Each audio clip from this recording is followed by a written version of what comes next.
Okay, next ಯಾವ ವಿಧಿಗಳು ನೋಡ್ಕೊಳ್ಳುವ ಅಂದರೆ 39A ಆಯಿತು. ಸಮಾಜವಾದಿ ತತ್ವದಲ್ಲಿ ಅಥವಾ ಸೋಷಲಿಸ್ಟ್ ಪ್ರಿನ್ಸಿಪಲಲ್ಲಿ ನಾವು 41 ವಿಧಿ, ಆರ್ಟಿಕಲ್ ನಂಬರ್ 41. ಇನ್ನು ಬೇಗ ಆಗ್ತದೆ, ಈಸಿ ಉಂಟು. 41 ಏನು ಹೇಳ್ತದೆ ಅಂದರೆ, ರಾಜ್ಯವು ತನ್ನ ಪ್ರಜೆಗಳಿಗೆ ಶಿಕ್ಷಣ, ಉದ್ಯೋಗ ಮತ್ತು ಸಾಮಾಜಿಕ ಭದ್ರತೆ ನೀಡಬೇಕು. ಏನು ನೀಡಬೇಕು? ಶಿಕ್ಷಣವನ್ನು ನೀಡಬೇಕು. ತನ್ನ ಪ್ರಜೆಗಳಿಗೆ ಶಿಕ್ಷಣ ನೀಡಬೇಕು, ಉದ್ಯೋಗ ನೀಡಬೇಕು. ಹೌದು, ಶಿಕ್ಷಣ ನೋಡಿ, ಇಲ್ಲಿ ಶಿಕ್ಷಣ ಮತ್ತು ಉದ್ಯೋಗಕ್ಕೆ ಏನು ವ್ಯತ್ಯಾಸ? ಶಿಕ್ಷಣ ಇದ್ದರೆ ಮಾತ್ರ ಉದ್ಯೋಗ, ಗೊತ್ತಾಯ್ತಾ? ಉದ್ಯೋಗ ಇದ್ದರೆ ಶಿಕ್ಷಣ ಅಂತಲ್ಲ. ಶಿಕ್ಷಣ, ಒಬ್ಬ ವ್ಯಕ್ತಿ ಸರಿಯಾಗಿ ಶಿಕ್ಷಣ ಪಡೆದರೆ ಅವನು ಸರಿಯಾದಂಥ ಉದ್ಯೋಗ ಸಿಗ್ತದೆ. ಅದು ಪ್ರಮುಖವಾಗಿ ಗೊತ್ತಿಲ್ಲ. ಪ್ರಜೆಗಳು ಏನು ಕೊಡಬೇಕು? ಶಿಕ್ಷಣ, ಉದ್ಯೋಗ, ಇನ್ನೊಂದು ಸಾಮಾಜಿಕ ಭದ್ರತೆ. ಸಾಮಾಜಿಕ ಅಂದರೆ ಜನರಿಗೆ ಬೇಕಾದಂತಹ ಒಂದು ರಕ್ಷಣೆ, ಈಗ ಪೊಲೀಸ್ ವ್ಯವಸ್ಥೆ ಆಗಿರ್ಬೋದು, ಇಂತಹ ಒಂದು ರಕ್ಷಣೆಯನ್ನು ನೀಡಬೇಕಂತ ಏನು ಹೇಳ್ತದೆ ಅಂದರೆ 41ನೇ ವಿಧಿ ಹೇಳ್ತದೆ. ರಾಜ್ಯವು ತನ್ನ ಪ್ರಜೆಗಳಿಗೆ ಏನು ನೀಡಬೇಕು? ಶಿಕ್ಷಣವನ್ನು ನೀಡಬೇಕು, ಎಜುಕೇಷನ್ ನೀಡಬೇಕು, ಉದ್ಯೋಗವನ್ನು ನೀಡಬೇಕು. ಅದಾದಮೇಲೆ ಸಾಮಾಜಿಕ ಭದ್ರತೆಯನ್ನು ಏನು ಮಾಡಬೇಕು? ನೀಡಬೇಕಂತ 41ನೇ ವಿಧಿ ಹೇಳ್ತದೆ. ಅದಾದಮೇಲೆ ಆರ್ಟಿಕಲ್ ನಂಬರ್ 42 ಅಥವಾ ಆರ್ಟಿಕಲ್ ನಂಬರ್ 42 ಏನು ಹೇಳ್ತದೆ ಅಂದರೆ, ಒಂದು ಕೆಲಸ ನಿರ್ವಹಿಸಲು ಬೇಕಾದಂಥ ಒಂದು ಪೂರಕ ವಾತಾವರಣ ಉಂಟು ಮಾಡುವುದು. ಈಗ ಎಕ್ಸಾಂಪಲ್ಗೆ ಒಂದು XYZ ಅನ್ನುವಂಥ ಒಂದು ಕಂಪನಿ ಇರ್ತದೆ. ಈ ಕಂಪನಿಯಲ್ಲಿ ಎಷ್ಟೋ ಜನ ಏನು ಮಾಡ್ತಿದ್ದಾರೆ ಅಂದರೆ, ಕೆಲಸ ಮಾಡ್ತಿದ್ದಾರೆ, ಅಂದರೆ ಜಾಬ್ ಮಾಡ್ತಾ ಇದ್ದಾರೆ. ಆ ಒಂದು ಕಂಪನಿಯಲ್ಲಿ ಈಗ ಜಾಬ್ ಮಾಡ್ತಿದ್ದಾರೆ ಅಂದರೆ ಅಲ್ಲಿ ಸರಿಯಾಗಿ ವಾತಾವರಣ ಇರಬೇಕು. ಸರಿಯಾಗಿ ವಾತಾವರಣ ಏನು? ಅಲ್ಲಿ ಏನು ನೀರು ಇರಬಾರ್ದು, ಆ ರೀತಿ ಅಂತಲ್ಲ.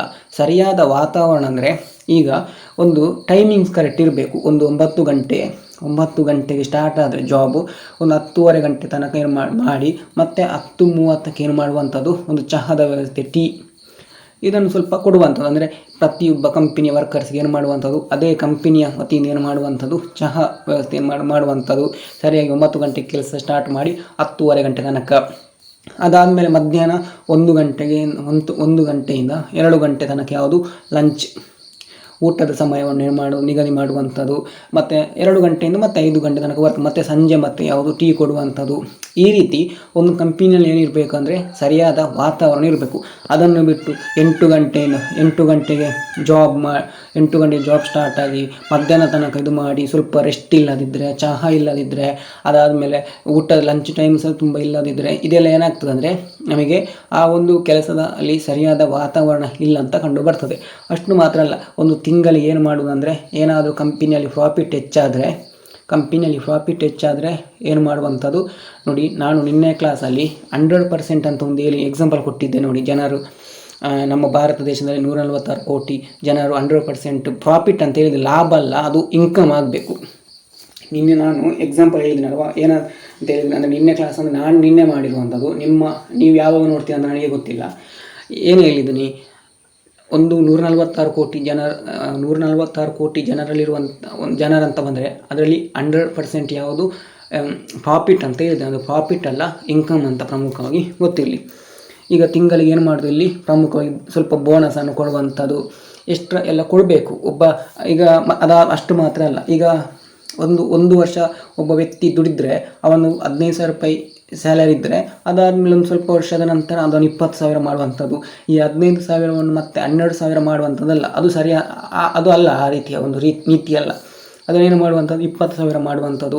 ಈ ರೀತಿಯ ಒಂದು ಸರಿಯಾದ ವಾತಾವರಣ ಎಲ್ಲಿರಬೇಕಂದ್ರೆ, ಒಂದು ಕೆಲಸ ಮಾಡುವಂತಹ ಒಂದು ವಾತಾವರಣ ಇರಬೇಕಂತ ಹೇಳುವಂತಹ ವಿಧಿ ಯಾವುದಂದರೆ ಅದು 42ನೇ ವಿಧಿ. ಇನ್ನು ವೆರಿ ಇಂಪಾರ್ಟೆಂಟ್, 1961ರಲ್ಲಿ ಇದಕ್ಕೆ ಒಂದು ವರ್ಡ್ ಬರ್ತದೆ. ಅದು ಯಾವ ವರ್ಡ್ ಅಂದರೆ ಹೆರಿಗೆ ಭತ್ಯೆ. ಅಂದರೆ ಮಹಿಳೆಯರ ಒಂದು ಹೆರಿಗೆ ಟೈಮಲ್ಲಿ 9 ತಿಂಗಳು ಏನು ಹೆರಿಗೆ ಟೈಮ್ ಅಂತ ಹೇಳ್ತೀವಿ ಅಲ್ವಾ, ಆ ಟೈಮಲ್ಲಿ ಅವರಿಗೆ ಏನು ಮಾಡುವಂಥದ್ದು, ರಜೆ ಕೊಡುವಂಥದ್ದು. ಇದು ತುಂಬ ಇಂಪಾರ್ಟೆಂಟ್ ಎಲ್ಲ ಕಡೆ. ಈಗ ಗೌರ್ಮೆಂಟ್ ಅಂದರೂ ಬಿಡಿ, ಗೌರ್ಮೆಂಟ್ ಆದರೂ ಹೆರಿಗೆ ಸೌಲಭ್ಯ ಅಂತ 100% ಇರ್ತದೆ. ಅವ್ರಿಗೆ ಏನು ಮಾಡ್ತಾರೆ ಅಂದರೆ ಇಷ್ಟು ವರ್ಷ ಅಂತ ಏನು ಮಾಡ್ತಾರೆ, ರಜೆ ಕೊಡ್ತಾರೆ. ಅದೇ ರೀತಿ ಎಲ್ಲ ಪ್ರೈವೇಟ್ ಸೆಕ್ಟರಲ್ಲೂ ಸಹ ಏನು ಮಾಡುವಂಥದ್ದು, ಈ ಹೆರಿಗೆ ಭತ್ಯೆ ನೀಡುವಂಥದ್ದು. ಇದು 1961ರಲ್ಲಿ ಜಾರಿ. ಇದು ಸಹ ಎಲ್ಲಿ ಉಲ್ಲೇಖ ಕಂಡು ಬರ್ತದೆ ಅಂದರೆ 42ನೇ ವಿಧಿಯಲ್ಲಿ ಉಲ್ಲೇಖ ಕಂಡು ಬರ್ತದೆ. ಅದಾದಮೇಲೆ ಲೈಂಗಿಕ ಕಿರುಕುಳ. ಮಹಿಳೆಯರಿಗೆ ಎಲ್ಲಿ ಲೈಂಗಿಕ ಕಿರುಕುಳ, ಈ ಕೆಲಸ ಮಾಡುವ ಸ್ಥಳದಲ್ಲಿ ಏನು ಮಾಡಬಾರ್ದು ಅಂದರೆ ಈ ಲೈಂಗಿಕ ಕಿರುಕುಳ ನೀಡಬಾರ್ದು. ಲೈಂಗಿಕ ಕಿರುಕುಳ ಅಂತ ಬಂದರೆ ನಿಮಗೆ ಗೊತ್ತಿರೋದು ಕಾಣ್ತದೆ. ಅಂದರೆ ಸ್ವಲ್ಪ ಡಿಸ್ಟೆನ್ಸ್ ಮೇಂಟೈನ್ ಮಾಡಬೇಕು. ಮಹಿಳೆಯರು ಮತ್ತು ಪುರುಷರು ಏನು ಮಾಡಬಾರ್ದು, ಮಹಿಳೆಯರಿಗೆ ಅಲ್ಲಿ ಲೈಂಗಿಕವಾಗಿ ಕಿರುಕುಳ ನೀಡಬಾರ್ದು. ಇದು 2013ರಲ್ಲಿ ಏನು ಮಾಡ್ತಾರೆ ಅಂದರೆ ಈ ಒಂದು ಕಾಯ್ದೆಯನ್ನು ಏನು ಮಾಡ್ತಾರೆ, ಯಾವ ಕಾಯ್ದೆ ಅಂದರೆ ಲೈಂಗಿಕ ಕಿರುಕುಳ ಕಾಯ್ದೆ 2013. ಅಂದರೆ ಏನಂತ ಅರ್ಥ, ಕೆಲಸ ಮಾಡುವ ಸ್ಥಳದಲ್ಲಿ ಮಹಿಳೆಯರ ಲೈಂಗಿಕ ಕಿರುಕುಳ ನೀಡಬಾರದು. ನಿಮಗೆ ಗೊತ್ತಿರ್ತದೆ ಲೈಂಗಿಕ ಕಿರುಕುಳ ಏನಂತ ಬಂದರೆ, ನಾನಿಲ್ಲಿ ಹೆಚ್ಚು ಎಕ್ಸ್ಪ್ಲೇನ್ ಮಾಡಲಿಕ್ಕೆ ಹೋಗಲ್ಲ. ಇದೆಲ್ಲ ಇರುವಂಥದ್ದು ಯಾವುದಂದರೆ ಅದು 42ನೇ ವಿಧಿಯಲ್ಲಿ ಅಂತ ಪ್ರಮುಖವಾಗಿ ಗೊತ್ತಿಲ್ಲ. ಇದನ್ನು ಹೇಳ್ಬೋದಲ್ವಾ, ಸಮಾಜವಾದಿಯಲ್ಲಿ ಬರ್ತದೆ ಅಂದರೆ ಸೋಷಲಿಸ್ಟ್ ಪ್ರಿನ್ಸಿಪಲಲ್ಲಿ ಬರ್ತದೆ ಅಂತ ಹೇಳ್ಬೋದಲ್ವ, ಕರೆಕ್ಟಾಗಿ ನಿಮಗೆ ಗೊತ್ತಾಗ್ತದೆ. ಇನ್ನು ಯಾವುದಂದರೆ ಪ್ರಮುಖವಾಗಿ 43ನೇ ವಿಧಿ.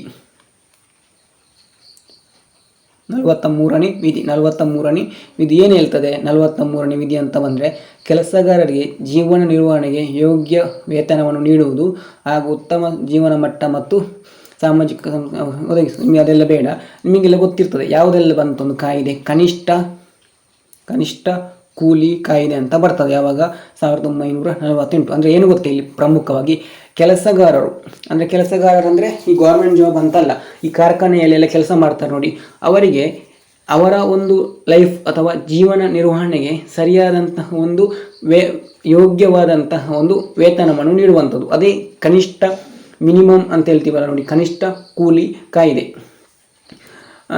ಏನು ಇಲ್ಲಿ ಈಗ ಒಬ್ಬ ವ್ಯಕ್ತಿ 9 ಗಂಟೆ ದುಡಿದ್ರೆ ಅವನಿಗೆ 9 ಗಂಟೆ ದುಡಿದಕ್ಕೆ ಇಷ್ಟೇ ಒಂದು ಸಂಬಳ ಅಥವಾ ಸ್ಯಾಲರಿ ಅಂತ ಕೊಡಬೇಕು. ಅದನ್ನು ಬಿಟ್ಟು 9 ಗಂಟೆ ದುಡಿಸಿ ಅವನಿಗೆ ಏನು ಮಾಡಬಾರ್ದು, ಕಡಿಮೆ ಸಂಬಳವನ್ನು ಕೊಡಬಾರ್ದು. ಅದೇ ಹೇಳುವಂಥದ್ದು 43ನೇ ವಿಧಿ. ಕೆಲಸಗಾರರಿಗೆ ಜೀವನ ನಿರ್ವಹಣೆಗೆ, ಈಗ ಕೆಲಸ ಮಾಡೋದು ಯಾಕೆ, ಕೆಲಸಗಾರರು ಕೆಲಸವನ್ನು ಮಾಡುವಂಥದ್ದು ಅವರ ಜೀವನವನ್ನು ನಿರ್ವಹಣೆ ಮಾಡಲಿಕ್ಕೆ ಕೆಲಸವನ್ನು ಮಾಡುವಂಥದ್ದು.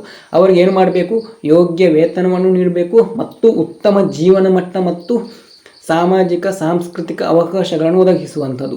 ಸಾಮಾಜಿಕ ಸಾಂಸ್ಕೃತಿಕ ಅವಕಾಶಗಳಂತ ಬಂದರೆ ನಮ್ಮೆಲ್ಲ ಕಾಲೇಜಲ್ಲೆಲ್ಲ ಮಾಡ್ತಾರಲ್ವ, ಈಗ ಟ್ಯಾಲೆಂಟ್ ಡೇ ಅದೆಲ್ಲ ಈ ರೀತಿ.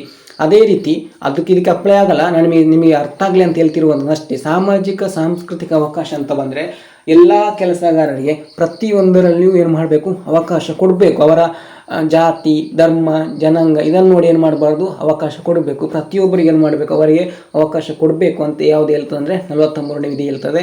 ಇದಕ್ಕೆ ಸಂಬಂಧಪಟ್ಟ ಕಾಯ್ದೆ ಯಾವುದಂದರೆ ಕನಿಷ್ಠ ಕೂಲಿ ಕಾಯ್ದೆ ಅಂತ ಪ್ರಮುಖವಾಗಿ ಗೊತ್ತಿರಲಿ. ಅದಾದಮೇಲೆ 1978ರ 44ನೇ ತಿದ್ದುಪಡಿ. 1978ರ 44ನೇ ತಿದ್ದುಪಡಿ. 1978ರ 44 ತಿದ್ದುಪಡಿ ಮೂಲಕ 43 ನಾವು ವಿಧಿ ಈಗ ನೋಡ್ತಿದ್ದೀವಿ. 43A ವಿಧಿಯನ್ನು ಏನು ಮಾಡ್ತಾರೆ ಅಂದರೆ ಸೇರ್ಪಡೆ ಮಾಡ್ತಾರೆ. ಇನ್ನೊಮ್ಮೆ ಹೇಳ್ತಿದ್ದೀನಿ, 43 ವಿಧಿ ಗೊತ್ತಾಯಿತು. ಕೆಲಸಗಾರರು ಏನು ಮಾಡುವಂಥದ್ದು, ಜೀವನ ನಿರ್ವಹಣೆಗೆ ಯೋಗ್ಯವಾದ ವೇತನವನ್ನು ನೀಡುವಂಥದ್ದು. ಅದಾದಮೇಲೆ ಕನಿಷ್ಠ ಕೂಲಿ ಕಾಯ್ದೆ 1948ರಲ್ಲಿ ಬರ್ತದೆ. ಅದಾದಮೇಲೆ 43 ಓಕೆ. 43A ವಿಧಿಯನ್ನು 1978ರ 44ನೇ ತಿದ್ದುಪಡಿ ಮೂಲಕ ಏನು ಮಾಡ್ತಾರೆ ಅಂದರೆ ಸೇರ್ಪಡೆ ಮಾಡ್ತಾರೆ. ಯಾಕೆ ಸೇರ್ಪಡೆ ಮಾಡ್ತಾರೆ ಅಂದರೆ ಇದರಲ್ಲಿರುವ ಅಂಶ ಯಾವುದು 43ನೇ A ವಿಧಿಯಲ್ಲಿ ಅಂತ ಬಂದರೆ, ಕೈಗಾರಿಕೆಗಳ ಆಡಳಿತದಲ್ಲಿ ಕಾರ್ಮಿಕರಿಗೆ ಭಾಗವಹಿಸಲು ಅವಕಾಶ ನೀಡುವುದು. ತುಂಬ ಇಂಪಾರ್ಟೆಂಟ್. ಕೈಗಾರಿಕೆಗಳ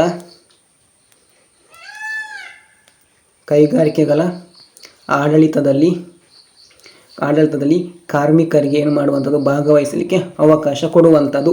ಕೈಗಾರಿಕೆಗಳ ಆಡಳಿತದಲ್ಲಿ ಕಾರ್ಮಿಕರಿಗೆ ಭಾಗವಹಿಸಲು ಅವಕಾಶ ನೀಡುವಂಥದ್ದು.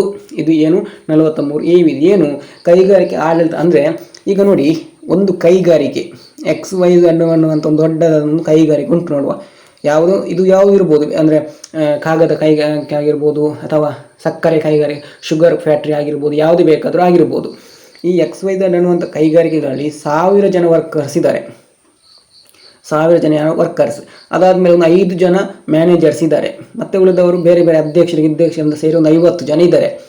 ಈಗ ಕೈಗಾರಿಕೆಗಳಿಗೆ ಸಂಬಂಧಪಟ್ಟಂಥ ಯಾವುದಾದ್ರೂ ಒಂದು ಸಭೆ ಮಾಡಬೇಕಂದ್ರೆ ಈ 5 ಜನ ಮ್ಯಾನೇಜರ್ಸ್ ಮತ್ತು 50 ಜನ ಬೇರೆ ಅಧ್ಯಕ್ಷರು, ಉಪಾಧ್ಯಕ್ಷರು, ಸದಸ್ಯರೆಲ್ಲ ಸೇರಿ ಸಭೆ ಮಾಡ್ತಾರೆ.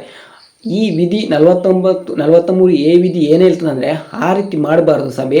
ನೀವು ಸಭೆ ಮಾಡುವಾಗ ಯಾರನ್ನು ಸಹ ಸೇರಿಸಬೇಕು. ಈ 1000 ಜನರೇನು ವರ್ಕರ್ಸ್ ಇದ್ದಾರಲ್ವ, ಅವರಿಗೂ ಸಹ ಏನು ಮಾಡಬೇಕಂದ್ರೆ ಆ ಒಂದು ಸಭೆಯಲ್ಲಿ ಭಾಗವಹಿಸಲು ಅವಕಾಶ ಕೊಡಬೇಕಂತ ಈ ವಿಧಿ ಹೇಳ್ತದೆ. ನೋಡಿ, ಕೈಗಾರಿಕೆಗಳ ಆಡಳಿತದಲ್ಲಿ ಕಾರ್ಮಿಕರಿಗೆ ಭಾಗವಹಿಸಲು ಅವಕಾಶ ನೀಡುವಂಥದ್ದು. ಕೈಗಾರಿಕೆಗಳ ಆಡಳಿತದಲ್ಲಿ ಕಾರ್ಮಿಕರಿಗೆ ಭಾಗವಹಿಸಲು ಅವಕಾಶ ನೀಡುವುದು. ಓಕೆ, ಇದು ಯಾವುದಂದರೆ 43A ವಿಧಿ. ಇನ್ನೊಂದು ಬರ್ತದೆ 43B ವಿಧಿ ಅಂತ. ಈ 43B ವಿಧಿ ಈ ಸಮಾಜವಾದಿ ತತ್ವದಲ್ಲಿ ಬರಲ್ಲ. ಇನ್ನೊಮ್ಮೆ ಹೇಳ್ತಿದ್ದೀನಿ, 43A ವಿಧಿ ಮತ್ತು 43 ವಿಧಿ ಯಾವುದರಲ್ಲಿ ಬರ್ತದೆ ಅಂದರೆ ಸಮಾಜವಾದಿ ತತ್ವದಲ್ಲಿ ಬರ್ತದೆ. ಈ 43B ವಿಧಿ ಮತ್ತೊಂದುಂಟು, 43B ಮತ್ತೊಂದುಂಟು. ಇದು ಎಲ್ಲಿ ಬರ್ತದೆ ಅಂತ ನಾನು ನಿಮಗೆ ಮುಂದೆ ಹೇಳ್ತೀನಿ. ಉದಾರವಾದಿ ತತ್ವದಲ್ಲಿ ಬರ್ತದೆ. ಮತ್ತೆ ನಾನು ನಿಮಗೆ ಹೇಳ್ತೀನಿ, ಈಗ ಗೊತ್ತಿರಲಿ 43B ಯಾವುದರಲ್ಲಿ ಬರಲ್ಲ, 43B ಯಾವುದರಲ್ಲಿ ಬರಲ್ಲ, 43B ಯಾವುದರಲ್ಲಿ ಬರಲ್ಲ. ಈ ಪ್ರಮುಖವಾದಂತಹ ಸೋಷಿಯಲಿಸ್ಟ್ ಪ್ರಿನ್ಸಿಪಲಲ್ಲಿ ಬರಲ್ಲ. ಅದು ಮೈಂಡಲ್ಲಿ ಇರಲಿ, ಮತ್ತೆ ನಿಮಗೆ ಗೊತ್ತಾಗ್ತದೆ. ಇದು ಇಷ್ಟು ವಿಧಿಗಳು ನಾನೇನು ಹೇಳಿದ್ದೀನಲ್ವಾ, ಇದು ಯಾವುದಂದರೆ ಸೋಷಿಯಲಿಸ್ಟ್ ಪ್ರಿನ್ಸಿಪಲ್. ಇದಕ್ಕೆ ಸಂಬಂಧಪಟ್ಟಿರುವಂತಹ ಒಂದು ಪ್ರಮುಖವಾದಂತಹ ಒಂದು ವಿಧಿಗಳು. ನಿಮಗೆ ಇದೆಲ್ಲ ಅರ್ಥ ಆಯ್ತು ಅಂತ ನಾನೇನು ಮಾಡಿದ್ದೀನಿ ಅಂದರೆ ಅಂದ್ಕೊಂಡಿದ್ದೀನಿ. ಈಗ ನಾವು ಎರಡನೇದಾಗಿ ಗಾಂಧಿವಾದಿ ತತ್ವಗಳು ಅಂದರೆ ಗಾಂಧಿಯನ್ ಪ್ರಿನ್ಸಿಪಲ್ಸ್. ಇದು ತುಂಬ ಈಸಿ ಉಂಟು. ಗಾಂಧಿವಾದಿ ತತ್ವಗಳು ನಿಮಗೆಲ್ಲ ಗೊತ್ತಿರ್ತದೆ. ಗಾಂಧಿವಾದಿ ತತ್ವ ಅಂತ ಬಂದರೆ 40 ವಿಧಿ, 46 ವಿಧಿ, 47 ವಿಧಿ, 48 ವಿಧಿ, 43B ವಿಧಿ. ನೋಡಿ ಈಗ ಬಂತು ನೋಡಿ. ಸಾರಿ, ನಾನು ಉದಾರವಾದಿ ತತ್ವ ಅಂತ ಹೇಳಿದೆ. 43B ವಿಧಿ ಯಾವುದರಲ್ಲಿ ಬರ್ತದೆ? ಗಾಂಧಿವಾದದಲ್ಲಿ ಬರ್ತದೆ. 43 ಸಮಾಜವಾದಿ ತತ್ವ, 43A ಸಮಾಜವಾದಿ ತತ್ವ, 43B ಗಾಂಧಿವಾದಿ ತತ್ವದಲ್ಲಿ ಬರ್ತದೆ. ಏನು ನಿಮಗೆ ಗಾಂಧಿವಾದಿ ಅಂತ ಬಂದರೆ ಯಾರು? ನಮ್ಮ ಗಾಂಧೀಜಿಯವರು ಅವರಿಗೊಂದು ನಮ್ಮ ದೇಶ ಮುಂದೆ ಫ್ಯೂಚರಲ್ಲಿ ಈ ರೀತಿ ಆಗಬೇಕು, ಆ ರೀತಿ ಆಗಬೇಕಂತ ಒಂದು ಆಸೆ ಇರ್ತದೆ. ಅದೇ ಆಸೆಯನ್ನು ನಮ್ಮ ಅಂಬೇಡ್ಕರ್ ಅವರು ಸಂವಿಧಾನದ ಬುಕ್ಕಲ್ಲಿ ಏನು ಮಾಡ್ತಾರೆ ಅಂದರೆ ಮೆನ್ಷನ್ ಮಾಡ್ತಾರೆ. ಎಲ್ಲಿ ಮೆನ್ಷನ್ ಮಾಡ್ತಾರೆ? DPSPಯಲ್ಲಿ ಮೆನ್ಷನ್ ಮಾಡ್ತಾರೆ. ಅಂಬೇಡ್ಕರ್ ಅವರಿಗೆ ಗೊತ್ತಿತ್ತು ಇದು ಈಗ ಏನಾಗಲಿಕ್ಕಿಲ್ಲ, ಜಾರಿ ಆಗಲಿಕ್ಕೆ ಸಾಧ್ಯ ಇಲ್ಲ, ಫ್ಯೂಚರಲ್ಲಿ ಏನು ಆಗ್ಬೋದು, ಜಾರಿ ಆಗ್ಬೋದು. ಈ ಎಲ್ಲ ಕಾರ್ಯಗಳು DPSPಯಲ್ಲಿರುವಂತಹ ಎಲ್ಲ ಕಾರ್ಯಗಳು ಜಾರಿ ಆಗಬೇಕಾದ್ರೆ ನಮ್ಮ ದೇಶ ಏನಾಗಿರಬೇಕು? ಮೊದಲು ಅಭಿವೃದ್ಧಿ ಆಗಿರಬೇಕು. ದೇಶ ಅಭಿವೃದ್ಧಿಯ ಒಂದು ಹಂತದಲ್ಲಿರುವಾಗ ಏನಾಗ್ತದೆ ಅಂದರೆ ಜಾರಿ ಆಗ್ತದೆ. ಈಗ ನಾವು ಮುಂದೆ ಫ್ಯೂಚರಲ್ಲಿ IAS ಎಕ್ಸಾಮ್ ಬರೀಲಿಕ್ಕೆ ಇದ್ದೀವಿ ಅಂತ ಬಂದರೆ ನಾವೇನಾಗಬೇಕು? ನಾವು ಕಡಿಮೆ ಅಂದರೆ 4-5 ವರ್ಷ ಏನು ಮಾಡಬೇಕು? ಪ್ರಿಪರೇಷನ್ ಆಗಬೇಕು. ಪ್ರಿಪರೇಷನ್ ಆದರೆ ಮಾತ್ರ ನಾವು ಮುಂದೆ IAS ಎಕ್ಸಾಮಲ್ಲಿ ಪಾಸ್ ಆಗೋದು, ಬಿಟ್ಟರೆ ಇಲ್ಲಾಂದರೆ ಆಗಲಿಕ್ಕಿಲ್ಲ. ನಮ್ಮ ಅದೊಂದು ಫ್ಯೂಚರಲ್ಲಿರುವಂಥ ಒಂದು ಗೋಲ್ ಯಾವುದು? IAS ಆಗಬೇಕಂತ. ಅದು ನಮ್ಮ DPSP. ಅದು ಪ್ರಮುಖವಾಗಿ ನಿಮಗೆ ಗೊತ್ತಿರಲಿ. ಈಗ ಒಂದೊಂದು ವಿಧಿಗಳ ಬಗ್ಗೆ ನೋಡಿಕೊಳ್ಳುವ. ಗಾಂಧಿಯನ್ ಪ್ರಿನ್ಸಿಪಲಲ್ಲಿರುವಂಥ ಪ್ರಮುಖವಾದಂಥ ಆರ್ಟಿಕಲ್ಸ್. 40 ವಿಧಿ, ಇದು ಅಂತೂ ನಿಮಗೆ ಗೊತ್ತಿರ್ತದೆ. ಯಾವುದು? ಪಂಚಾಯಿತಿಗಳನ್ನು ಸ್ಥಾಪನೆ ಮಾಡಬೇಕು. ಇದರ ಬಗ್ಗೆ ನಾವು ಸಪ್ರೇಟಾಗಿ ನೋಡಿಕೊಳ್ಳಿಕ್ಕೆ ಉಂಟು. ಇದರ ಬಗ್ಗೆ 5 ಗಂಟೆಯಿಂದ 6 ಗಂಟೆ ಸಪ್ರೇಟಾಗಿ ನೋಡಿಕೊಳ್ಳಿಕ್ಕೆ ಉಂಟು. ನಮಗೆ ಪಂಚಾಯತ್ ಅನ್ನುವಂಥ ಒಂದು ಚಾಪ್ಟರೇ ನಮ್ಮ ಸಂವಿಧಾನದಲ್ಲಿ ಇದೆ. ಅದು ನಿಮಗೆ ಗೊತ್ತಿರಲಿ. ಅದು ಅಂತೂ ನಿಮಗೆ ಎಷ್ಟು ಇಂಪಾರ್ಟೆಂಟ್ ಚಾಪ್ಟರ್ ಅಂದರೆ ಮುಂದೆ ಯಾವುದೇ VA ಎಕ್ಸಾಮ್, PD ಎಕ್ಸಾಮ್ ಎಲ್ಲದರಲ್ಲಿ ಸಪ್ರೇಟ್ ಆದಂಥ ಒಂದು ಯಾವುದು ಸಬ್ಜೆಕ್ಟ್ ಉಂಟು. ಅದು ಯಾವುದಂದರೆ ಪಂಚಾಯತ್ ಅನ್ನುವಂಥ ಒಂದು ಕಾನ್ಸೆಪ್ಟ್. ಮೊದಲ ಬಾರಿ ಪಂಚಾಯತ್ ಅನ್ನುವಂಥ ಒಂದು ನಮ್ಮ ಭಾರತ ದೇಶದಲ್ಲಿ ಪಂಚಾಯತ್ಗಳನ್ನು ಸ್ಥಾಪನೆ ಮಾಡಬೇಕಂತ ಗ್ರಾಮ ಸ್ವರಾಜ್ಯ ಅನ್ನುವಂಥ ಒಂದು ಪರಿಕಲ್ಪನೆಯನ್ನು ತಂದವರು ಯಾರಂದರೆ ಅದು MK ಗಾಂಧಿ. ಇದನ್ನು ನಮ್ಮ DPSPಯಲ್ಲಿ ನಮ್ಮ 40ನೇ ವಿಧಿಯಲ್ಲಿ ಕೊಟ್ಟವರು ಯಾರಂದರೆ ಡಾಕ್ಟರ್ BR ಅಂಬೇಡ್ಕರ್ ಅವರು ಏನು ಮಾಡ್ತಾರೆ ಅಂದರೆ ಮೆನ್ಷನ್ ಮಾಡಿ ಇರ್ತಾರೆ. ಈಗ ನೋಡಿ, ಈಗ ಇದು ಬಂದಿದೆ ಇಲ್ವಾ ಅಂದರೆ ಆ ಟೈಮಲ್ಲಿ ಗಾಂಧೀಜಿಯವರ ಕನಸಾಗಿತ್ತು, ಅಂಬೇಡ್ಕರ್ ಅವರ ಕನಸಾಗಿತ್ತು. ಮುಂದೆ ನಮ್ಮ ಭಾರತ ದೇಶದಲ್ಲಿ ಏನಾಗಬೇಕು? ಪಂಚಾಯತ್ ವ್ಯವಸ್ಥೆ ಜಾರಿಗೆ ತರಬೇಕು. ಆ ಟೈಮಲ್ಲಿ ಆಗ್ತಿತ್ತಾ? ಖಂಡಿತವಾಗಿಯೂ ಆಗ್ತಿರಲಿಲ್ಲ. ರೀಸನ್ ಏಕೆಂದರೆ ನಮ್ಮ ದೇಶ ಅಭಿವೃದ್ಧಿ ಆಗಿಲ್ಲ. 1993ರಲ್ಲಿ ನಮ್ಮ ಭಾರತ ದೇಶದಲ್ಲಿ 73ನೇ ತಿದ್ದುಪಡಿ ಮೂಲಕ ನೋಡಿ, ಸ್ವಲ್ಪ ಬೇಸಿಕ್ ಹೇಳ್ತೀನಿ. ಮೊದಲು 41ನೇ ವಿಧಿಯಲ್ಲಿ ಏನಿತ್ತು? ಪಂಚಾಯಿತಿಯ ಉಲ್ಲೇಖ ಇತ್ತು. ಅದು 1990 ಅದರಲ್ಲಿ 4-5 ಕಮಿಟಿ ಬರ್ತದೆ. ಯಾವುದೆಲ್ಲ? Balwant Rai Mehta committee, Ashok Mehta committee, LM Singhvi ಸಮಿತಿ, MN ಚಂಗ್ವಾ ಸಮಿತಿ, ಇದೆಲ್ಲ ಬರ್ತದೆ. ಈ ಸಮಿತಿ ಬಗ್ಗೆ ನಾವು ಸಪ್ರೇಟ್ ನೋಡ್ಕೊಳ್ಳಿಕ್ಕೆ ಉಂಟು. ಈ ಎಲ್ಲ ಸಮಿತಿಯ ಆಧಾರದ ಮೇಲೆ 1993ರಲ್ಲಿ ಏನು ಬರ್ತದೆ ಅಂದರೆ ಭಾರತ ಪಂಚಾಯತ್ ಕಾಯ್ದೆ ಅಂತ ಬರ್ತದೆ. ಇಂಡಿಯನ್ ಪಂಚಾಯತ್ ಆ್ಯಕ್ಟ್ ಅಂತ ಬರ್ತದೆ 1993ರಲ್ಲಿ. ಇದರ ಪ್ರಕಾರ ಸಂವಿಧಾನಕ್ಕೆ 73ನೇ ತಿದ್ದುಪಡಿ ಮಾಡಿ, ನಮ್ಮ ಸಂವಿಧಾನಕ್ಕೆ 73ನೇ ತಿದ್ದುಪಡಿ ಮಾಡಿ ಎಷ್ಟು ಭಾಗವನ್ನು ಸೇರ್ಪಡೆ ಮಾಡಿದ್ರು? ಭಾಗ ಶೆಡ್ಯೂಲ್ 9. ಈಗ ಭಾಗ ಒಟ್ಟಿಷ್ಟು ಉಂಟು ನಮ್ಮ ಸಂವಿಧಾನದಲ್ಲಿ? 25 ಭಾಗ ಉಂಟು. ಈಗ DPSP ಯಾವ ಭಾಗ? 4A ಭಾಗ. ಅದು ಗೊತ್ತಿರಬೇಕು. 4A ಭಾಗ. 4th ಶೆಡ್ಯೂಲ್ ಯಾವುದು? ಅದು ಫಂಡಮೆಂಟಲ್ ರೈಟ್ಸ್. 4A ಶೆಡ್ಯೂಲ್ ಯಾವುದು? ಅದು ಯಾವುದಂದರೆ ಇದು 4th ಭಾಗ. ಮೊದಲ ಭಾಗ ಯಾವುದು ನೋಡಿ? ಮೊದಲ ಭಾಗ ಒಕ್ಕೂಟ ಮತ್ತು ಮೊದಲ ಶೆಡ್ಯೂಲ್ ಒಕ್ಕೂಟ ಮತ್ತು ಭೂಪ್ರದೇಶ. 2ನೇ ಶೆಡ್ಯೂಲ್ ಸಿಟಿಜನ್ಶಿಪ್. 3ನೇ ಶೆಡ್ಯೂಲ್ ಯಾವುದು? Fundamental rights. 4ನೇ ಶೆಡ್ಯೂಲ್ ಯಾವುದು? ಅದು ನಮ್ಮ DPSP. 4ನೇ ಶೆಡ್ಯೂಲ್ ಯಾವುದು? DPSP. ಟೋಟಲ್ ಎಷ್ಟುಂಟು 25 ನಮ್ಮಲ್ಲಿ ಶೆಡ್ಯೂಲ್ಸ್ ಉಂಟು, ಅಂದರೆ ಭಾಗಗಳುಂಟು.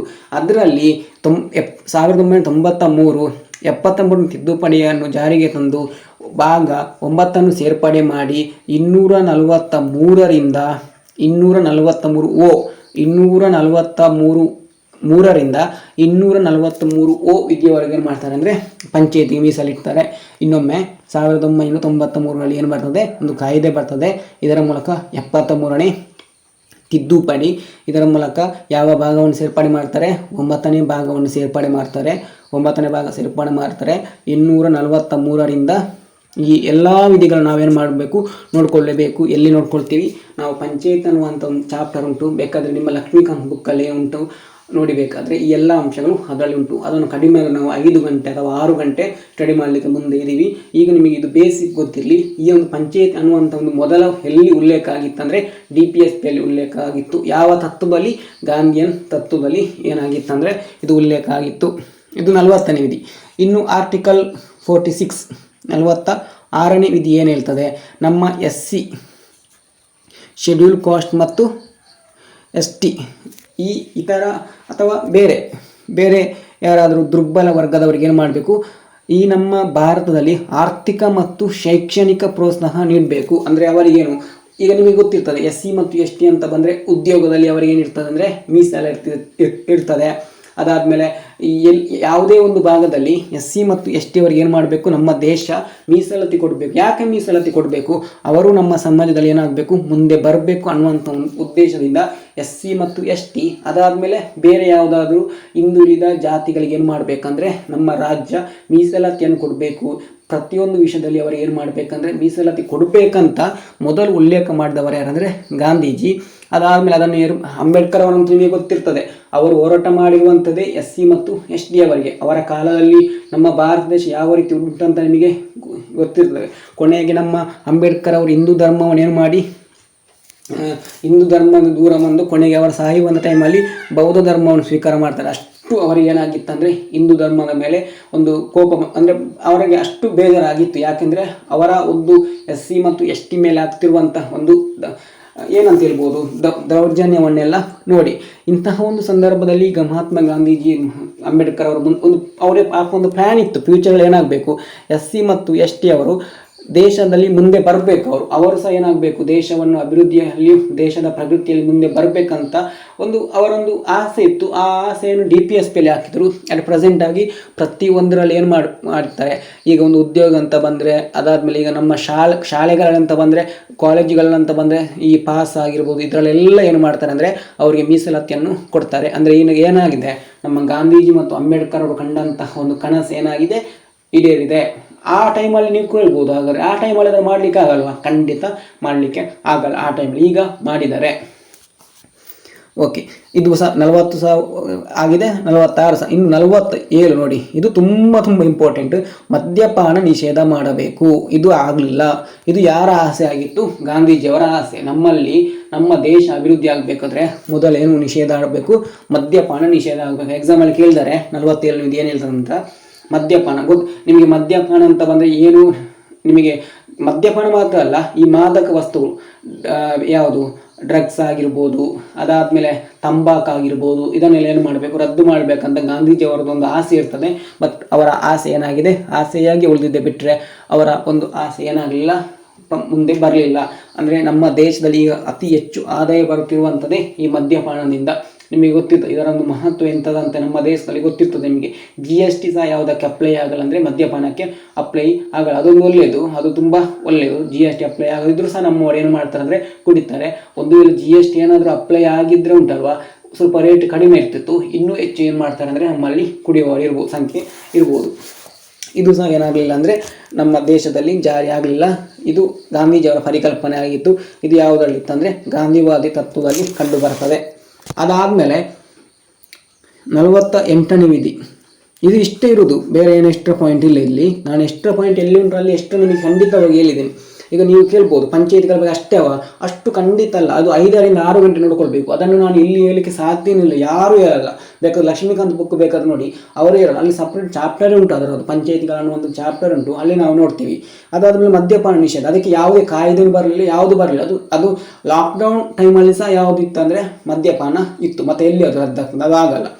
ಈಗ 48ನೇ ವಿಧಿ ಏನು ಹೇಳ್ತದೆ ಅಂದರೆ ಕೃಷಿ ಮತ್ತು ಪಶು ಸಂಗೋಪನೆಯ ಆಧುನೀಕರಣ. ಇದು ಇಂಪಾರ್ಟೆಂಟ್. ನಮ್ಮ ಅಗ್ರಿಕಲ್ಚರ್ ಮತ್ತು ಪಶು ಸಂಗೋಪನೆ ಇದು ಏನು ಮಾಡಬೇಕು, ಆಧುನೀಕರಣ ಆಗಬೇಕು. ಈಗ ನಮ್ಮ ಭಾರತ ದೇಶ ಟೋಟಲ್ ಒಂದು 55% ಯಾವ ದೇಶ ಅಂತ ಕರಿತೀವಿ ನಾವು, ಕೃಷಿ ಅಗ್ರಿಕಲ್ಚರಲ್ ಕಂಟ್ರಿ ಅಂತ ಕರಿತೀವಿ. ಅಂದರೆ ಆಲ್ಮೋಸ್ಟ್ ನಮ್ಮ ಭಾರತದಲ್ಲಿ ಅತಿ ಹೆಚ್ಚು ಜನರು ಯಾವುದರ ಮೇಲೆ ಅವಲಂಬಿತ ಆಗಿದ್ದಾರೆ ಅಂದರೆ ಕೃಷಿಯ ಮೇಲೆ ಅವಲಂಬಿತ ಆಗಿದ್ದಾರೆ. ಅಂದರೆ ಏನು ಗೊತ್ತಾ, ಈ ಗಾಂಧೀಜಿಯವರು ಅಥವಾ ಅಂಬೇಡ್ಕರ್ ಅವರೊಂದು ಪರಿಕಲ್ಪನೆ ಏನಾಗಿತ್ತಂದರೆ, ಮುಂದೆ ನಮ್ಮ ಭಾರತ ದೇಶ ಯಾವುದರಲ್ಲಿ ಈಗ ನೋಡಿ, ಅಮೆರಿಕದಲ್ಲಿ ಕೃಷಿ ಆಧುನೀಕರಣಗೊಳ್ಳಲಿಕ್ಕೆ ಸಾಧ್ಯ ಇಲ್ಲ.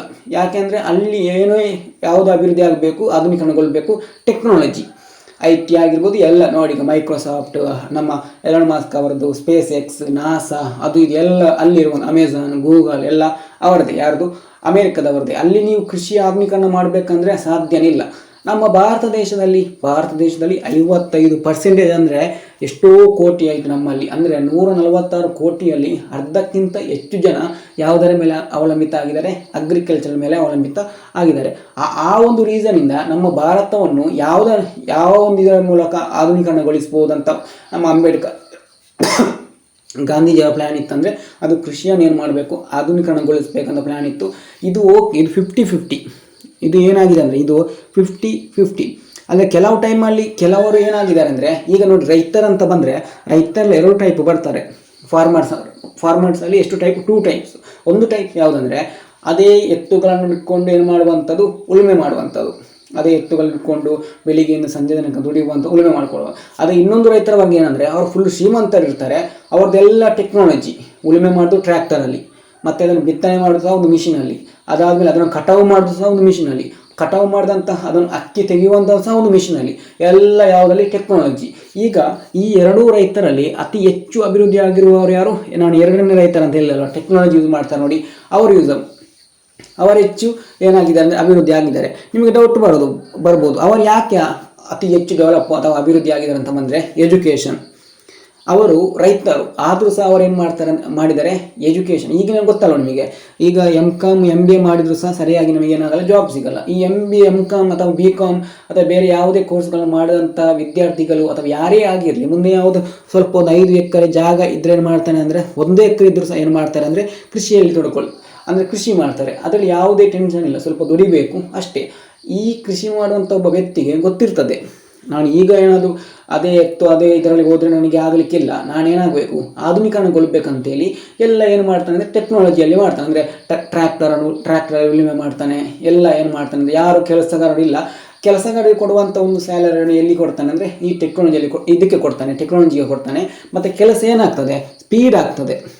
ಈ ಒಂದು ಎತ್ತುಗಳಲ್ಲಿ ಉಳುಮೆ ಮಾಡುವಂಥದ್ದು ಒಂದು 5 ದಿನ ಅಂದರೆ, ಅದೇ ಟ್ರ್ಯಾಕ್ಟರಲ್ಲಿ ಅಂತ ಬಂದರೆ ಕೇವಲ 1 ಗಂಟೆ ಒಂದು ದಿನ ಸಹ ಬೇಕಂತಿಲ್ಲ, ಕೇವಲ ಒಂದು 9-8 ಗಂಟೆಗಳಲ್ಲಿ ಆಗ್ತದೆ. ಅಂದರೆ ಏನಾಯ್ತು ಇಲ್ಲಿ, ಅವನು ಶಿಕ್ಷಣದಿಂದ ಅವನ ಏನಾಯಿತು ಅಂದರೆ ಕೃಷಿ ಅಭಿವೃದ್ಧಿ ಆಯಿತು. ಬಿಟ್ಟರೆ ಶಿಕ್ಷಣ ಇಲ್ಲದಿದ್ದರೆ ಅವನ ಕೃಷಿ ಅಭಿವೃದ್ಧಿ ಆಗಲಿಕ್ಕೆ ಸಾಧ್ಯ ಇಲ್ಲ.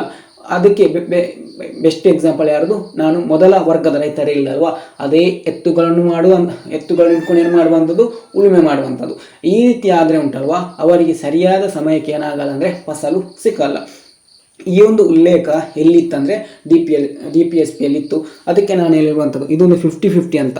50% ಏನಾಗಿದೆ ನಮ್ಮ ದೇಶದಲ್ಲಿ ಜಾರಿಯಾಗಿದೆ, ಇನ್ನು 50% ಏನಾಗಿಲ್ಲ, ಜಾರಿ ಆಗಿಲ್ಲ ಅಂತ ಪ್ರಮುಖವಾಗಿ ಗೊತ್ತಿರಲಿ. ಇನ್ನೊಂದು ಹೇಳ್ತದೆ, ಇದೇ ವಿಧಿ 48ನೇ ವಿಧಿ ತುಂಬ ಇಂಪಾರ್ಟೆಂಟು, ಗೋಹತ್ಯೆ ಅಂದರೆ ಗೊತ್ತಲ್ಲ ನಿಮಗೆ ಏನಂತ. ಇದರೆಲ್ಲ ಗೋಹತ್ಯೆ ಏನಾಗಬೇಕು, ರದ್ದು ಮಾಡಬೇಕು. ಇದು ನಮ್ಮ ಗಾಂಧೀಜಿಯವರ ಪರಿಕಲ್ಪನೆ ಆಗಿತ್ತು. ನಮಗೆಲ್ಲ ಗೊತ್ತಿರ್ತದೆ, ನಮ್ಮ ಭಾರತ ದೇಶದಲ್ಲಿ ಒಂದು ಗೋವು ಅಥವಾ ಹಸುವನ್ನು ನಾವೇನು ಕೌ ಏನಂತ ಇದು ಮಾಡ್ತೀವಿ, ಪೂಜೆ ಮಾಡ್ತೀವಿ. ಒಂದು ದೇವರ ರೂಪದಲ್ಲಿ ನಾವೇನು ಮಾಡ್ತೀವಿ ಅಂದರೆ ನೋಡ್ತೀವಿ. ಅಂತಹ ಒಂದು ಗೋವನ್ನು ಏನು ಮಾಡಬಾರ್ದು, ಹತ್ಯೆ ಮಾಡಬಾರ್ದು, ಅಥವಾ ಗೋಹತ್ಯೆ ನಿಷೇಧ ಬರಬೇಕಂತ, ಅಂದರೆ ಗೋಹತ್ಯೆ ನಿಷೇಧ ಮಾಡಬೇಕಂತ ಯಾವುದು ಕಾಯ್ದೆ ಬರ್ತದೆ. ಇದನ್ನೇ ನಮ್ಮ ರಾಜಕಾರಣಿಗಳು ಇದೇ ವಿಷಯವನ್ನು ಏನು ಮಾಡ್ತಾರೆ ಅಂದರೆ ನಿಜವಾಗಿ ಒಂದು ಬ್ರಹ್ಮಾಸ್ತ್ರ ಥರ ಯೂಸ್ ಮಾಡ್ಕೊಳ್ತಾರೆ. ಈಗ ನೋಡಿ, ನಮ್ಮ ಭಾರತ ದೇಶದಲ್ಲಿ ಗೋಹತ್ಯೆ ಬಂದರೆ ಕೆಲವರದು ಇದೇ ಒಂದು ಎಮೋಷ್ನಲ್ ಆಗಿರ್ತದೆ. ಆ ಎಮೋಷ್ನಲನ್ನು ಕರೆಕ್ಟಾಗಿ ಯೂಸ್ ಮಾಡಿಕೊಂಡು ನಮಗೆ ನಮ್ಮ ಮುಖಕ್ಕೆ ಹೊಡೆಯುವವರು ಯಾರಂದರೆ ನಮ್ಮ ರಾಜಕಾರಣಿಗಳು.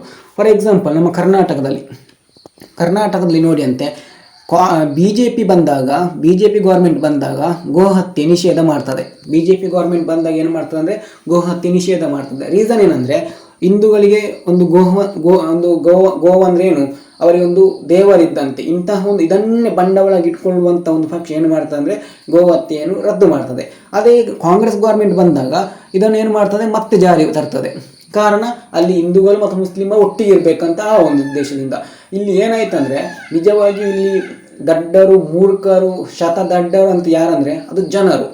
ಅವರು ಕರೆಕ್ಟಾಗಿ ಅದನ್ನೇ ಒಂದು ಅಸ್ತ್ರವನ್ನು ಬಳಕೆ ಮಾಡಿಕೊಂಡು ಜನರ ಮನಸ್ಸನ್ನು ಗೆಲ್ಲಿಕ್ಕೆ ಏನು ಮಾಡ್ತಾರೆ, ಟ್ರೈ ಮಾಡ್ತಾರೆ. ಬಟ್ ಜನರಿಗೆ ಅದು ಗೊತ್ತಿಲ್ಲ ಅಷ್ಟೇ. ಇದು ಏನಾಗಲಿಲ್ಲ ಅಂದರೆ ಎಲ್ಲಿ ಸಹ ಜಾರಿ ಆಗಲಿಲ್ಲ. ಗೋಹತ್ಯೆ ಈಗ ಜಾರಿಯಲ್ಲಿ ಉಂಟು, ಅದು ನಿಮಗೆ ಗೊತ್ತಿದೆ. ಇದರ ಬಗ್ಗೆ ನಾನು ಡೀಪಾಗಿ ಇನ್ನೂ ಸಹ ನಿಮಗೆ ಬೇಕಂತ ಇಲ್ಲ, ಇದರ ಬಗ್ಗೆ ಅಷ್ಟು ಇಂಪಾರ್ಟೆಂಟ್ ಅಲ್ಲ. ಆದರೆ ಗೊತ್ತಿಲ್ಲ 48 ವಿಧಿಯಲ್ಲಿ ಸಹ ಯಾವುದಿತ್ತು ಅಂದರೆ ಅದು ಗೋಹತ್ಯೆ ನಿಷೇಧ ಇತ್ತು ಅನ್ನುವಂಥದ್ದು ಪ್ರಮುಖ ಗೊತ್ತಿರಲಿ.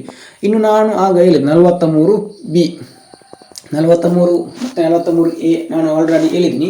ಇನ್ನು 43B ಏನು? 43B ಸಹಕಾರಿ ಸಂಘಗಳ ಸ್ಥಾಪನೆ, ಕೋಆಪರೇಟಿವ್ ಸೊಸೈಟಿಗಳನ್ನು ಏನು ಮಾಡೋದು, ಸ್ಥಾಪನೆ ಮಾಡೋದು. ಇದರ ಬಗ್ಗೆ ನಾನು ಆಲ್ರೆಡಿ ಹೇಳಿದ್ದೀನಿ. ಅಂದರೆ ಮೊದಲು ಗಾಂಧೀಜಿಯವರು ಏನು ಹೇಳಿದ್ರು ಅಂದರೆ ಈ 43B ವಿಧಿಯ ಪ್ರಕಾರ ನಮ್ಮ ದೇಶದಲ್ಲಿ ಯಾವುದು ಸ್ಥಾಪನೆ ಆಗಬೇಕು, ಸಹಕಾರಿ ಸಂಘಗಳು ಸ್ಥಾಪನೆ ಆಗಬೇಕು ಅಂತ ಉಲ್ಲೇಖ ಇದ್ದರು. ಅದರಂತೆ 2011ರಲ್ಲಿ 97ನೇ ತಿದ್ದುಪಡಿ ಮೂಲಕ ನಮ್ಮ ದೇಶದಲ್ಲಿ ಯಾವುದು ಸ್ಥಾಪನೆ ಆಯಿತು, ಸಹಕಾರಿ ಸಂಘಗಳು ಸ್ಥಾಪನೆ ಆಯಿತು. ಇದರ ಅಧ್ಯಕ್ಷರು ಯಾರಾಗಿರ್ತಾರೆ, ನಮ್ಮ ದೇಶದ ಹೋಮ್ ಮಿನಿಸ್ಟರ್ಸ್ ಅಥವಾ ಗೃಹ ಸಚಿವರು ಆಗಿರ್ತಾರೆ. ಅಂದರೆ ಪ್ರಸ್ತುತ ಸಹಕಾರಿ ಸಂಘದ ಅಧ್ಯಕ್ಷರು ಯಾರಂದರೆ, ಅಂದರೆ ಇಡೀ ಅಧ್ಯಕ್ಷರು ಇಡೀ ದೇಶದಲ್ಲಿ 1 ಲಕ್ಷಕ್ಕಿಂತ ಮೇಲು ಯಾವುದಿರ್ಬೋದು ಅಂದರೆ ಸಹಕಾರಿ ಸಂಘ ಇರ್ಬೋದು. ಈಗ ನಮ್ಮ ಕರ್ನಾಟಕದಲ್ಲಿ ಎಷ್ಟೋ ಇರ್ಬೋದು. ಆ ಒಂದು ಪ್ರದೇಶಕ್ಕೆ ಬೇರೆ ಬೇರೆ ಅಧ್ಯಕ್ಷರು ಇರ್ತಾರೆ. ಇಡೀ ದೇಶದಲ್ಲಿ ಇರುವಂತಹ ಸಹಕಾರಿ ಸಂಘದ ಅಧ್ಯಕ್ಷರು ಯಾರಂದರೆ ಅದು ದೇಶದ ಹೋಮ್ ಮಿನಿಸ್ಟರ್. ಪ್ರೆಸೆಂಟ್ ಯಾರಿದ್ದಾರೆ, ಅಮಿತ್ ಶಾ ಅವರು ಇದ್ದಾರೆ. ಅಂದರೆ 43B ವಿಧಿ ಏನು ಉಲ್ಲೇಖ ಮಾಡ್ತಿತ್ತು, ಸಹಕಾರಿ ಸಂಘ ಸ್ಥಾಪನೆ ಆಗಬೇಕು ನಮ್ಮ ಭಾರತ ದೇಶದಲ್ಲಿ ಅಂತ ಗೊತ್ತಿರಬೇಕು. ಇನ್ನು 3ನೇದು ಯಾವುದಂದರೆ ಉದಾರವಾದಿ ತತ್ವಗಳು. ಇದಿಷ್ಟು ಗಾಂಧಿ ತತ್ವಗಳು. ಇದೊಂದು ತುಂಬ ಇಂಪಾರ್ಟೆಂಟ್ ನಮಗೆ. ಉದಾರವಾದಿ ತತ್ವ ಅಂದರೆ ನಿಮಗೆ ನಾನು ಏನು ಹೇಳ್ತೀನಿ ಎಲ್ಲ ಎಕ್ಸ್ಪ್ಲೇನ್ ಮಾಡಿದ್ದೀನಿ. ಪ್ರತಿಯೊಬ್ಬರು ಏನಾಗಬೇಕು, ಇದಕ್ಕೆ ಅಪ್ಲೈ ಆಗ್ತದೆ. ಇಲ್ಲಿ ಜಾತಿ ಗೀತಿ ಅದು ಇದು ಯಾವುದಿಲ್ಲ. ಪ್ರತಿಯೊಬ್ಬ 146 ಕೋಟಿ ಜನರು ಸಹ ಇದನ್ನು ಪಾಲನೆ ಮಾಡಬೇಕು. ಏನು ಯಾವುದೆಲ್ಲ ಬರ್ತದೆ, ವೆರಿ ಇಂಪಾರ್ಟೆಂಟ್ 44ನೇ ವಿಧಿ. ಇದರ ಬಗ್ಗೆ ನಾನು ಸಪ್ರೇಟಾಗಿ ವಿಡಿಯೋ ಮಾಡ್ತೀನಿ. 44ನೇ ವಿಧಿ ಏನು ಹೇಳ್ತದೆ ಅಂದರೆ ಏಕರೂಪ ನಾಗರಿಕ ಸಂಹಿತೆ. ಏಕರೂಪ ನಾಗರಿಕ ಸಂಹಿತೆ ಏನು? ಏಕ ಅಂದರೆ ಒಂದು, ಏಕರೂಪ ಒಂದೇ ತರಹ, ನಾಗರಿಕ ಅಂದರೆ ನಾವು, ಸಂಹಿತೆ ಅಂದರೆ ಇಂಗ್ಲೀಷಲ್ಲಿ ಯೂನಿಫಾರ್ಮ್ ಸಿವಿಲ್ ಕೋಡ್, UCC ಕೇಳಿರ್ಬೋದು ನೀವು.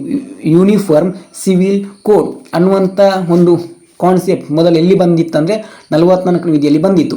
ಇದರ ಬಗ್ಗೆ ನಾನು ಅರ್ಧ ಗಂಟೆ ಮುಂದೆ ಎಕ್ಸ್ಪ್ಲೇನ್ ಮಾಡ್ತೀನಿ.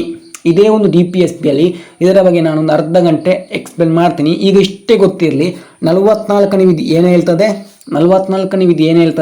ಏಕರೂಪ ನಾಗರಿಕ ಸಂಹಿತೆ ಅಥವಾ ಯೂನಿಫಾರ್ಮ್ ಸಿವಿಲ್ ಕೋಡ್ ಅಂತ ಗೊತ್ತಿರಲಿ. ಇದರ ಬಗ್ಗೆ ನಾನು ಅರ್ಧ ಗಂಟೆ ಎಕ್ಸ್ಪ್ಲೇನ್ ಮಾಡಲಿಕ್ಕೆ ಉಂಟು. ಏಕರೂಪ ನಾಗರಿಕತೆ ಸಂಹಿತೆ ಅಂದರೆ ಏನು, ಅದು ಎಂತ ಅಂತ ಟಾಪ್ ಉಂಟು ಈ ಒಂದು ಕಾನ್ಸೆಪ್ಟು. ಅದರ ಬಗ್ಗೆ ನಾನು ಈಗ ನೆಕ್ಸ್ಟ್ ಎಕ್ಸ್ಪ್ಲೇನ್ ಮಾಡ್ತೀನಿ. ಅರ್ಧ ಗಂಟೆ ಮಾಡಲಿಕ್ಕೆ ಉಂಟು ಅದರ ಬಗ್ಗೆ. ಈಗ 45ನೇ ವಿಧಿ ಅಂದರೆ 0 to 6 ಅಂದರೆ 1 ರಿಂದ 6 ವರ್ಷದೊಳಗಿನ ಎಲ್ಲ ಮಕ್ಕಳಿಗೆ ನೋಡಿ, ಇಲ್ಲಿ ಈ ಏಜಲ್ಲಿ ನೀವೇನು ಕಲ್ತಿರ್ತೀರಾ, ಯಾವುದು ಯಾವುದು ಪ್ರಾಥಮಿಕ ಪೂರ್ವ ಶಿಕ್ಷಣ ಅಂದರೆ ಪ್ರಾಥಮಿಕ ಪೂರ್ವ ಶಿಕ್ಷಣ ಅಂತ ಬಂದರೆ ಯಾವುದು? LKG UKG. ನಮ್ಮ ಕನ್ನಡದಲ್ಲಿ ಹೇಳಬೇಕಂದ್ರೆ ಸಿಂಪಲ್ ಆಗಿ ಅಂಗನವಾಡಿ. ಇದನ್ನು ಪ್ರತಿಯೊಬ್ಬ ವಿದ್ಯಾರ್ಥಿಗೆ ಏನು ಮಾಡಬೇಕು, ಕಡ್ಡಾಯವಾಗಿ ಕೊಡಬೇಕು ಅಂತ. ನೋಡಿ ಇಲ್ಲಿ ಈಗ ನಿಮಗೆ ನೋಡಿ ಉದಾರವಾದಿ ತತ್ವ ಅಂತ ಬಂದರೆ ಪ್ರತಿಯೊಬ್ಬರಿಗೂ 45ನೇ ವಿಧಿ ಏನು ಹೇಳ್ತದೆ, ಅವನಿಗೆ ಅಂದರೆ 1 ವರ್ಷ 2 ವರ್ಷ ಅದಾದಮೇಲೆ ಅವನಿಗೆ ಯಾವುದು LKG UKG ಅಥವಾ ಅಂಗನವಾಡಿ ಶಿಕ್ಷಣವನ್ನು ಕೊಡಬೇಕು. ಅಂದರೆ ಪ್ರಾಥಮಿಕ ಪೂರ್ವ ಶಿಕ್ಷಣವನ್ನು ಒದಗಿಸಬೇಕು ಅಂತ 45ನೇ ವಿಧಿ ಉಂಟು. ಈಗ ಇದು ಜಾರಿಗೆ ಬಂದಿದೆ ಇಲ್ವಾ? ಖಂಡಿತವಾಗಿಯೂ ಬಂದಿದೆ. ನಾವೆಲ್ಲ ಏನು ಮಾಡಿದ್ದೀವಿ, LKG UKG ಅಥವಾ ಅಂಗನವಾಡಿ ಹೋಗಿ ಬಂದದ್ದು ಬಿಟ್ಟರೆ ಡೈರೆಕ್ಟಾಗಿ ಯಾರು ಸಹ ಪ್ರಾಥಮಿಕ ಶಿಕ್ಷಣವನ್ನು ಮಾಡಿದವರು ಇಲ್ಲ ಅಂತ ಕಾಣ್ತದೆ. ಅದರ ಒಂದು ಜಾಲಿಯೇ ಬೇರೆ, ನಿಮಗೆಲ್ಲ ಗೊತ್ತಿರ್ತದೆ. ಅದು ಮತ್ತೆ ನಮ್ಮ ಜೀವನದಲ್ಲಿ ಬರಲಿಕ್ಕೆ ಮತ್ತೆ ಸಾಧ್ಯನೇ ಇಲ್ಲ. ಇದು 45ನೇ ವಿಧಿ.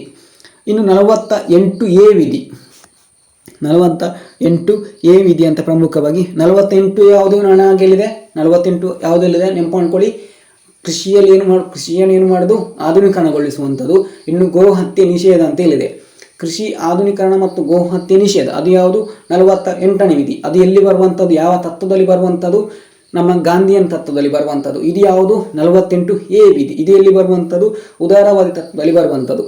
ಏನು ಹೇಳ್ತದೆ, ಪರಿಸರವನ್ನೇನು ಮಾಡ್ಬೋದು, ಸಂರಕ್ಷಣೆ ಮಾಡುವಂಥದ್ದು. ಇದು ಇಂಪಾರ್ಟೆಂಟ್, ಪರಿಸರ ಸಂರಕ್ಷಣೆ ಮಾಡುವಂಥದ್ದು. ಈಗ ನಮ್ಮಲ್ಲಿ ಪರಿಸರ ಸಂರಕ್ಷಣೆ ಸಂಬಂಧಪಟ್ಟ ಎಷ್ಟೋ ಕಾಯ್ದೆಗಳು ಬಂದಿದೆ, ನಿಮಗೆ ಗೊತ್ತಿರ್ತದೆ.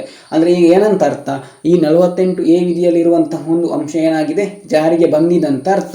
ಅದಾದಮೇಲೆ ವನ್ಯಜೀವಿಗಳ ಸಂರಕ್ಷಣೆ, ಇದು ಅಂತೂ ನಿಮಗೆ ಕಣ್ಣು ಮುಚ್ಚಿಲ್ಬೋದು.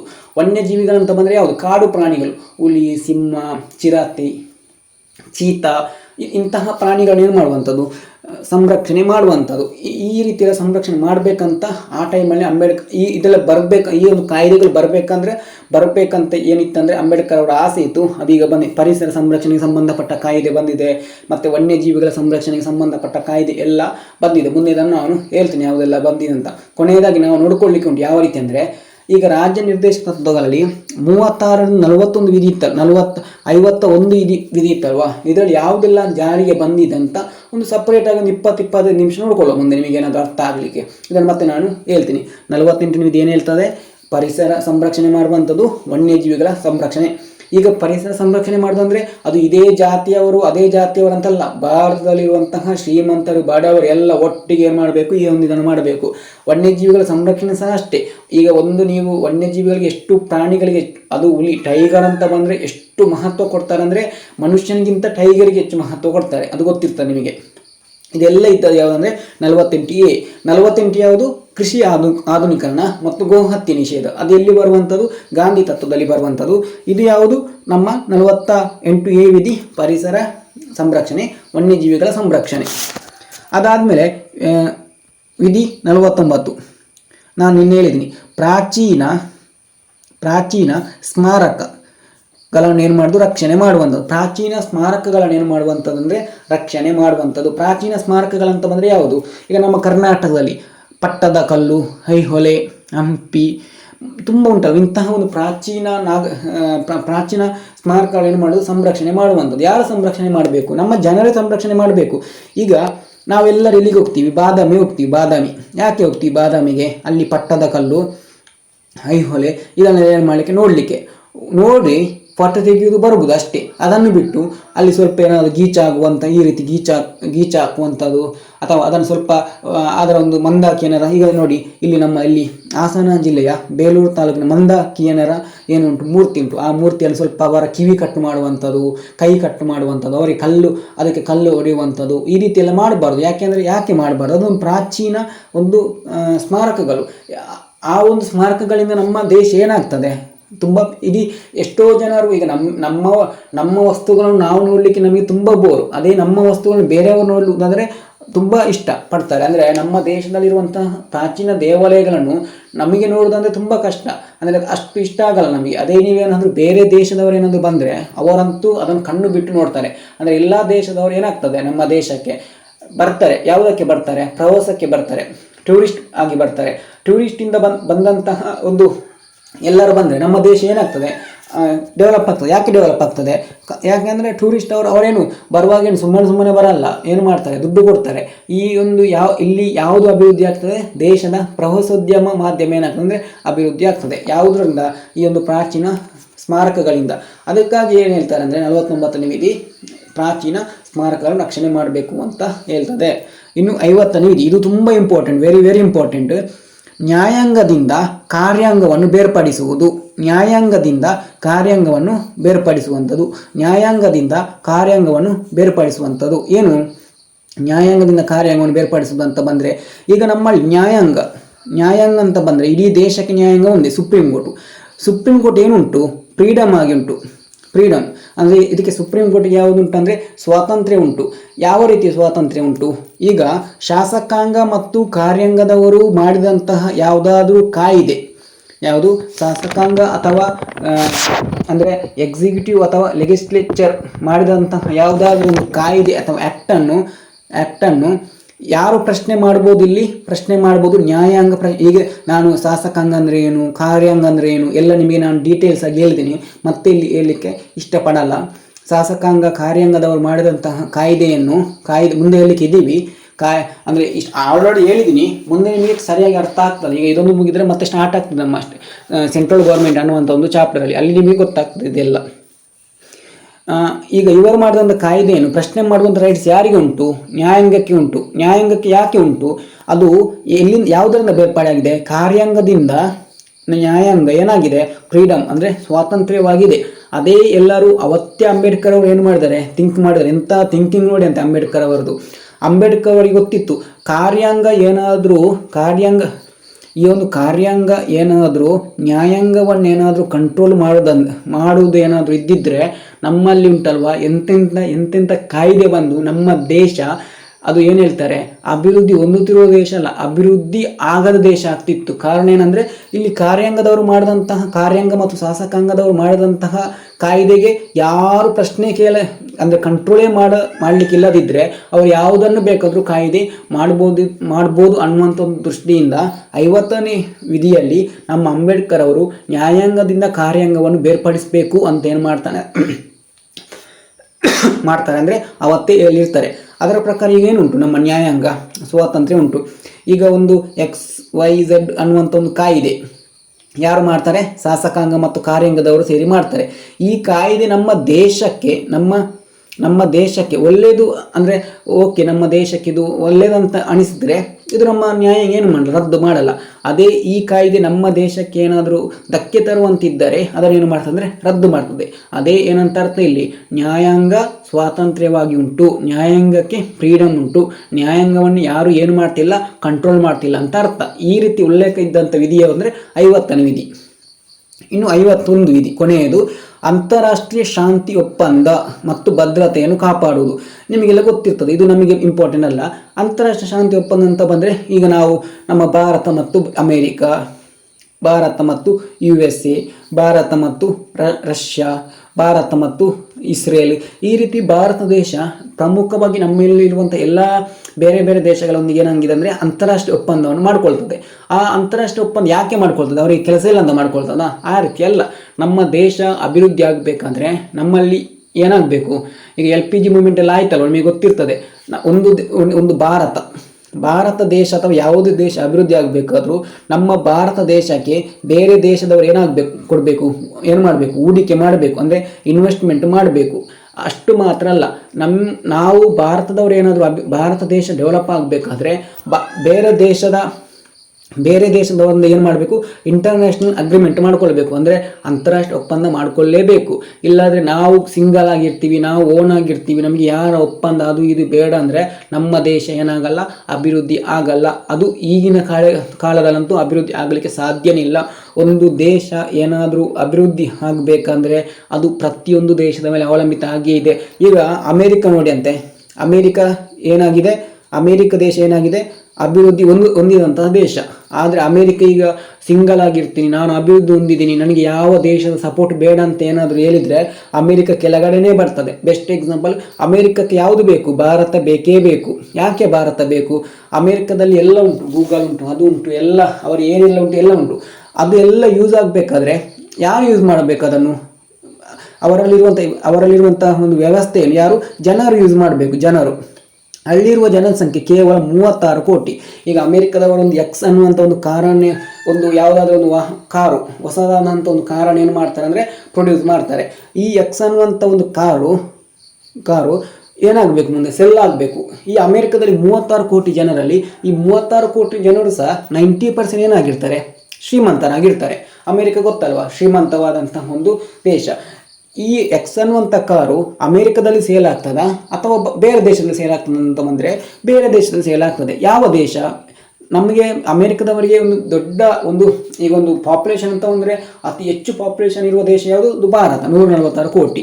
ಈ ಭಾರತಕ್ಕೆ ಆ ಒಂದು ಕಾರನ್ನು ಏನು ಮಾಡಬೇಕು? ಅವರು ತಂದು ಮಾರಬೇಕಷ್ಟೇ. ಬಿಟ್ಟರೆ ನಾನು ಅಮೇರಿಕದಲ್ಲೇ ಕೂತ್ಕೊಂಡು ಆ ಕಾರನ್ನು ಮಾಡ್ತೀನಿ ಅಂತ ಹೇಳಿದ್ರೆ ಆ ಕಾರನ್ನು ಇದು ಪ್ರೊಡ್ಯೂಸ್ ಮಾಡಿದಂಥ ಕಂಪನಿಗೂ ಲಾಸ್, ಓನರಿಗೂ ಲಾಸ್, ಎಲ್ಲರಿಗೂ ಲಾಸ್ ಆಗ್ತದೆ. ಅಂದರೆ ಇಲ್ಲಿ ಅಮೇರಿಕ ಸಹ ಏನಾಗಬೇಕು? ಒಂದು ದೇಶದ ಮೇಲೆ ಅವಲಂಬಿತ ಆಗಿದೆ. ಚೀನಾ ಸಹ ಅವಲಂಬಿತವಾಗಿದೆ, ಭಾರತ ಸಹ ಅವಲಂಬಿತವಾಗಿದೆ, ಆಫ್ರಿಕಾ, ಎಲ್ಲ ದೇಶಗಳು 193 ದೇಶಗಳು ಏನಾಗಿದೆ ಅಂದರೆ ಒಂದೊಂದು ದೇಶಗಳ ಮೇಲೆ ಏನಾಗಿದೆ? ಅವಲಂಬಿತ ಆಗಿದೆ. ಇದನ್ನು ಅಂಬೇಡ್ಕರ್ ಅವತ್ತೇ ಥಿಂಕ್ ಮಾಡಿದ್ರು. 51ನೇ ವಿಧಿಯಲ್ಲಿ ಇಟ್ಟಿದ್ರು. ಏನಂತ? ನಮ್ಮ ಭಾರತ ದೇಶ ಮುಂದೆ ಏನಾಗಬೇಕು? ಫ್ಯೂಚರಲ್ಲಿ ಅಗ್ರಿಮೆಂಟ್ ಮಾಡ್ಕೊಳ್ಬೇಕು. ಬೇರೆ ದೇಶದ ನಮ್ಮ ಭಾರತ ದೇಶಕ್ಕೆ ಬಂದು ಏನಾಗಬೇಕು? ಅವರು ಇನ್ವೆಸ್ಟ್ಮೆಂಟ್ ಮಾಡಬೇಕು, ನಮ್ಮಲ್ಲಿ ವ್ಯಾಪಾರ ಮಾಡಬೇಕು, ನಮ್ಮಲ್ಲಿ ಏನು ಮಾಡಬೇಕು? ಕಂಪನಿಯನ್ನು ಓಪನ್ ಮಾಡಬೇಕು. ಇದೆಲ್ಲ ಮಾಡಿದರೆ ಮಾತ್ರ ನಮ್ಮ ಭಾರತ ದೇಶ ಅಭಿವೃದ್ಧಿ ಆಗ್ತದೆ ಅಂತ ಯಾರು ಅಂದ್ಕೊಂಡಿದ್ರು ಅಂದರೆ ನಮ್ಮ ಅಂಬೇಡ್ಕರ್ ಅವರು ಅಂದ್ಕೊಂಡಿದ್ರು. ಆ ಪ್ರಕಾರ 1993ರಲ್ಲಿ ಯಾವುದು ಬರ್ತದೆ? LPG ಮೂವ್ಮೆಂಟ್ ಬರ್ತದೆ. ಲಿಬರೈಜೇಷನ್, ಪ್ರೈವೇಟೈಜೇಷನ್, ಗ್ಲೋಬಲೈಜೇಷನ್. ಈ ಒಂದು ಕಾನ್ಸೆಪ್ಟ್ ಮೂಲಕ ಬೇರೆ ದೇಶದವರಿಗೆ ಏನು ಅವಕಾಶ ಸಿಕ್ತು? ಬೇರೆ ದೇಶದವರು ನಮ್ಮ ದೇಶಕ್ಕೆ ಬಂದು ಅಲ್ಲಿ ನಮ್ಮ ದೇಶದಲ್ಲಿ ಕಂಪನಿಯನ್ನು ಸ್ಥಾಪನೆ ಮಾಡ್ಬೋದು, ವ್ಯಾಪಾರ ಮಾಡ್ಬೋದು ಅಥವಾ ಹೂಡಿಕೆ ಮಾಡ್ಬೋದು ಅನ್ನುವಂಥ ಒಂದು ಕಾನ್ಸೆಪ್ಟನ್ನು LPG ಮೂಲಕ ನಮ್ಮ ಮನಮೋಹನ್ ಸಿಂಗ್ ಅವರು ಏನು ಮಾಡ್ತಾರೆ ಅಂದರೆ ಪ್ರಣಬ್ ಮುಖರ್ಜಿ ಅವರು ಹಣಕಾಸು ಮಂತ್ರಿ ಇದ್ದಂಥ ಒಂದು ಟೈಮಲ್ಲಿ ಏನು ಆಗ್ತದೆ? ಜಾರಿಗೆ ತರ್ತದೆ. ಅದನ್ನು ನಾವು LPG ಮೂವ್ಮೆಂಟ್ ಅಂತ ಕರಿತೀವಿ. ಸೊ ಇದು ಇಷ್ಟು ಯಾವುದು DPSPಯಲ್ಲಿ ಇರುವಂತಹ ಒಂದು ವಿಧಿಗಳು. ನಾನು ಮುಂದಿನ ಕ್ಲಾಸಲ್ಲಿ ಮತ್ತೆ ನಿಮಗೆ ನಾನು ಎಕ್ಸ್ಟ್ರಾ ಹೇಳ್ತೀನಿ. ಇಲ್ಲಿಗೆ ಮುಗಿಲಿಲ್ಲ. Thank you.